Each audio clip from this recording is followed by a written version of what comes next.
Hi everyone, this is Sensei Jerry Valido with Valido Martial Arts. Today we're going to be doing a video specifically for my students who are training for their yellow belt rank.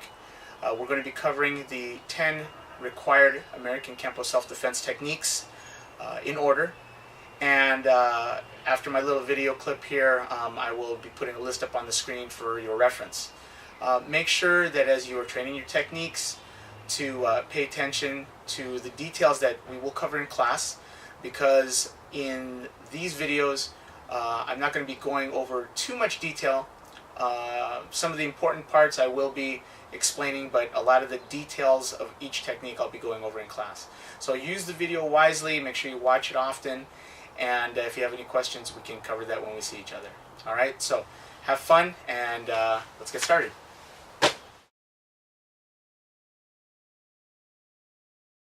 Alright, technique number 6 is called Grasp of Death.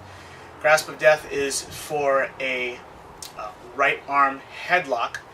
The opponent is on your left flank, and this is probably the first technique that you'll see where your life now is actually in immediate danger.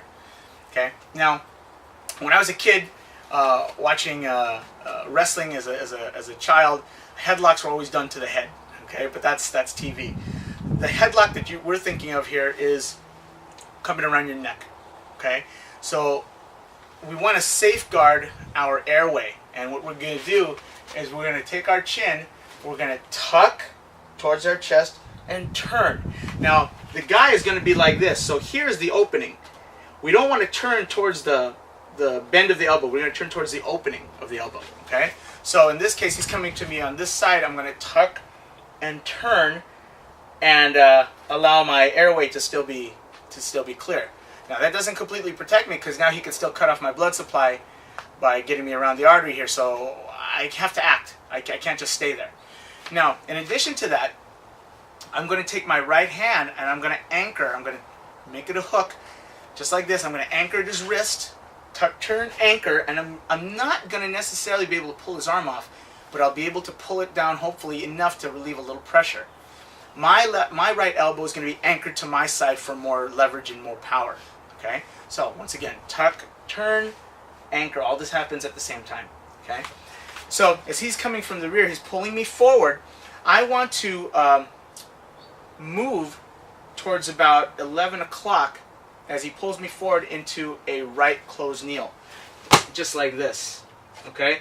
So, closed kneel, meaning I'm on the ball of my foot here, and this knee is going to go to the back of his right leg, and you'll see what I mean when we pair up. So I'm going to tuck, turn, anchor, closed kneel stance. Now, this left hand is going to snake around to the inside of his right thigh, right around here. And I prefer to use a tiger's claw. I like being able to get my fingers with as much skin coverage as I can.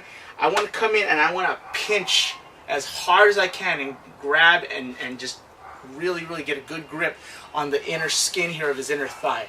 And what we're looking for is what they term in the manual is like a horse bite effect. You want the guy to be shocked when you pinch him here. Okay, this is a very sensitive area. So once again, I'm doing tuck, turn, anchor, step forward, and pinch, all in the first motion. So as he comes in with the headlock, just like this. Now, I'm going to pop my head out. I'm going to take my head out, pop it up. I'm going to step through towards 11 o'clock with a right inward block on the upper part of his arm, right above his elbow, and step through, and I'm going to pull his fist to my hip. Okay, this should lock him out in an arm bar, just temporarily.